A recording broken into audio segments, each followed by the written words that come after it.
After so many decades of video games, it's nice to see games that really try something new.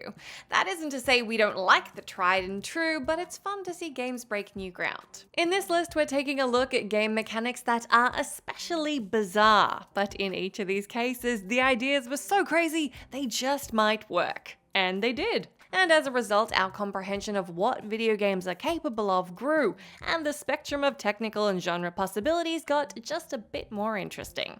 I'm Jess from WhatCulture, and here are the 10 most bizarre video game mechanics that actually worked. Number 10. Blinking. SCP Containment Breach.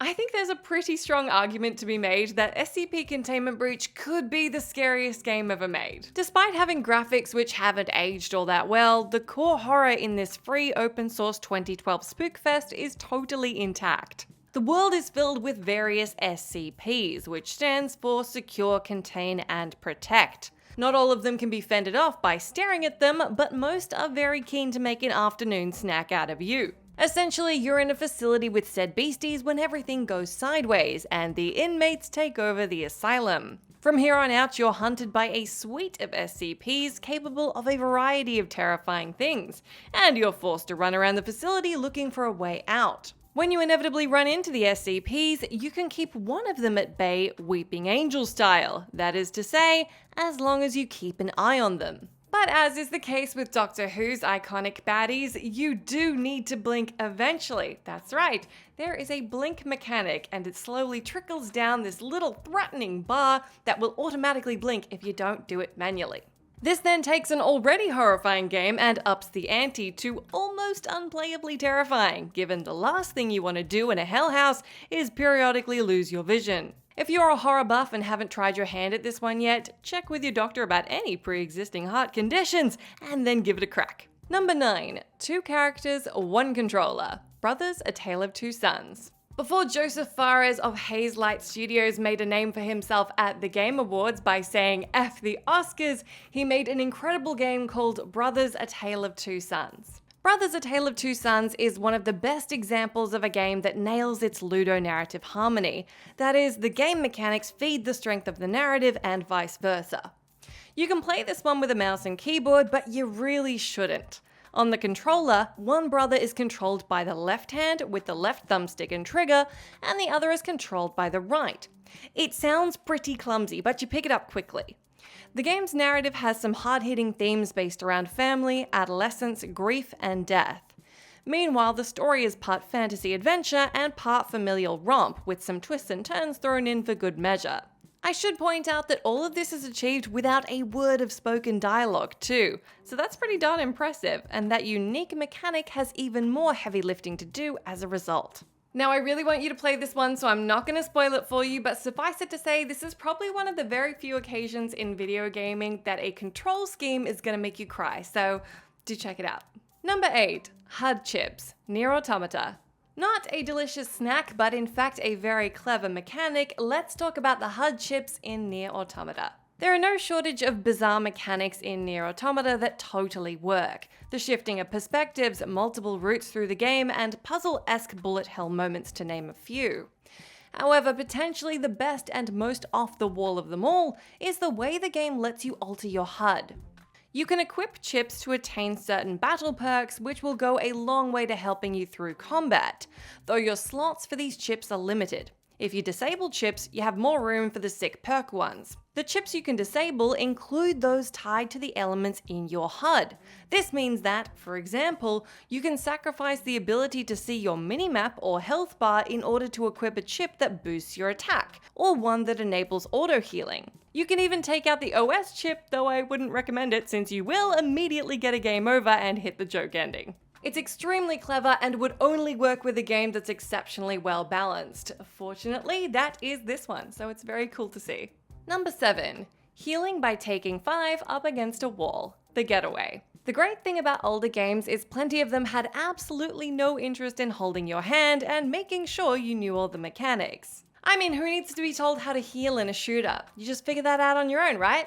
Well, apparently. 2002 action-adventure The Getaway is inspired by British gangster films. So yes, you're going to be getting shot at a lot, and there's a decent chance some of those bullets are going to connect. Curiously, the healing mechanic only activates when you sidle up to a wall. This one really took some doing for players who didn't know what they were getting into, but it served as a pretty cool moment when people did figure it out. Essentially, you're absolutely knackered and potentially bullet-riddled, so you rest up against a wall for a bit, catch your breath, and then you're good to go. If you haven't played this one, it's worth clarifying that this doesn't happen as simply or automatically as regular health regeneration in other games. It's a little strange, but it sits really well with the vibe of the game, and by some reports, it was an absolute miracle to find out that this was a mechanic, and you didn't just have to get through every level with a perfect run. Number 6. Realistic gun mechanics, Receiver and Receiver 2. Receiver is completely different from any other shooter, as the act of shooting doesn't come down to clicking your mouse or squeezing a trigger on a controller. Instead, the process is about as complicated as it is in real life. There are keys assigned to everything, including retracting the slide of your pistol, manipulating the slide lock lever, ejecting the magazine, playing with the safety, inserting rounds into the magazine, and inserting the magazine into the gun, as well as controlling the hammer. If this sounds like the opposite of fun, you'd be surprisingly mistaken, as it's pretty satisfying to master. If you're keen to see guns actually work like guns for once in video games, Receiver really caters to that niche. Guns jam in accurate ways, you can accidentally shoot yourself, and being across the unique ways each gun works is a puzzle in and of itself. It offers up a really cool playground for those that enjoy the feedback of gunplay and are happy for things to get granular. It should be mentioned that Receiver 2 has some pretty heavy themes that might not be for everybody, but its extremely unique mechanics are admirable either way. Number 5. Attack of the Clones, the Swapper. Okay, so the clones in the Swapper aren't actually attacking, ever. They sort of just solve puzzles and potentially represent the loss of humanity, but I wasn't going to pass up on that title. The Swapper is a fantastic puzzle platformer made by Facepalm Games in 2013. You find yourself within an excavation site on an alien planet, embodying a person in a suit, though not for long.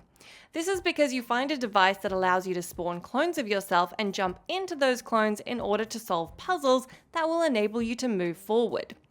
Once spawned, all clones move in unison, and each puzzle space will require you to master the unique elements of the environment, timing, and placement in order to pass through. In what is a bizarre yet effective and ultimately really creepy turn, the body you enter the room in isn't necessarily the one you'll leave in. The mechanical and narrative implications of this are fascinating and more than a little sinister. The story runs away with the idea, especially when puzzles down the line can only be completed by sacrificing certain clones, who will crumple into a heap if dropped from a height. Very weird mechanic, mildly disturbing story, very cool game.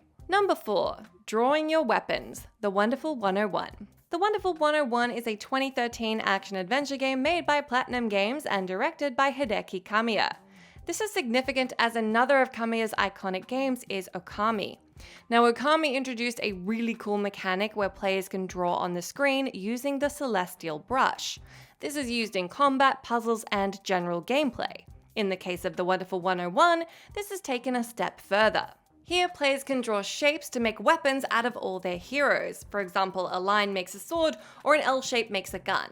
The mechanic is a great example of something that seems absolutely unhinged in theory, but the game really pulls it off. The size of your drawing also changes the size of the weapon, which in turn affects how everything functions in combat. You're also required to draw weapons for QuickTime events where you'll be awarded points if you can guess the weapon you'll need before combat is initiated.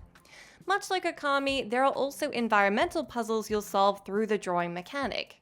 Drawing is a great way of managing the 10 or so weapons that you'll end up accumulating, and it also adds a fun little wrinkle into the combat mechanics. Number 3. Possession, Driver San Francisco. We understand spooky games that feature possession, and we understand racing games. It's just not often the two collide, or ever, except for in the case of Driver San Francisco. The idea of a racing game that lets you zip into the bodies of other drivers is, quite frankly, horrifying, but the result is outstanding. You play as a police detective who's in a coma, so much like many of the games on this list, the gameplay sits in with the narrative in a really satisfying way. Essentially, you can shift into the bodies of other drivers and subsequently take control of that vehicle. This lets you bump out of your car while it's still driving to stop an escaping suspect in their tracks by crashing their car, or decide whether or not to side with the fuzz if you see someone trying to drive away from the cops. It's up to you to possess the escapee and get away, or possess the cops and bust them. Couple that odd mechanic with spot-on driving mechanics and you've got a slam dunk. Or whatever the driving equivalent of that phrase would be. Number 2. Role-playing with low intelligence. Fallout series. This entry really puts the spotlight on how much better role-playing was in the early Fallout games. And by role-playing, I don't mean the RPG mechanics, I mean embodying a very specific kind of person. In this case, a very, very dumb person. In the first 2 Fallout games in particular, if you roll a character with very low intelligence, you straight up just can't communicate with the NPCs. You can only speak in disjointed barks and nonsense, and in an impressive feat of providing the players with different game paths, each NPC is programmed with extensive voiced remarks commenting on the fact that they can't or don't want to interact with you. Some try to explain things to you, hoping it'll get through. Some turn aggressive when all you can reply with is a grunt and subsequently initiate combat, and there's an enormous amount of comedy peppered throughout. I mean, why wouldn't there be? You're trying to engage with a very complex post-apocalyptic world that you are incapable of understanding. The game becomes nigh on unplayable as you have a hard time accepting any quests or discussing what's going on or what people need, but it's a fantastic exercise in true role-playing. And it is playable, especially since with intelligence as your dump stat, you're probably one-shotting most of what the Wasteland has to throw at you. So try it out, as long as you can handle being treated with pretty much constant derision. Number 1. Constantly evolving game rules. Baba is you. Now, if you want things to get especially crazy game mechanic-wise, there's only one place to be, and that's indie games. The genre of games that revolves around pushing blocks around a contained level in a 2D environment is very standard. What's way less standard is the way Baba Is You handles its game rules. Now, these are literally spelled out for you as tiles in the game world. One tile will read rock, for example. One tile says Baba, another reads flag. These are tied by is tiles to rules, so you may find rock is push, meaning you can push the rock, or flag is win, meaning arriving at the flag will complete the level. When this gets really crazy is the fact that you can push around those tiles and essentially rewrite the rules of each level, and that's the puzzle. If you can change flag is win to rock is win, then go touch that rock and you're home free. As you can imagine, the possibilities get really extensive, and the way the game forces you to think within and around its parameters is a puzzle fan's dream. You can even change the main character in some levels by swapping out the Baba in Baba Is You, and that's where we get our title.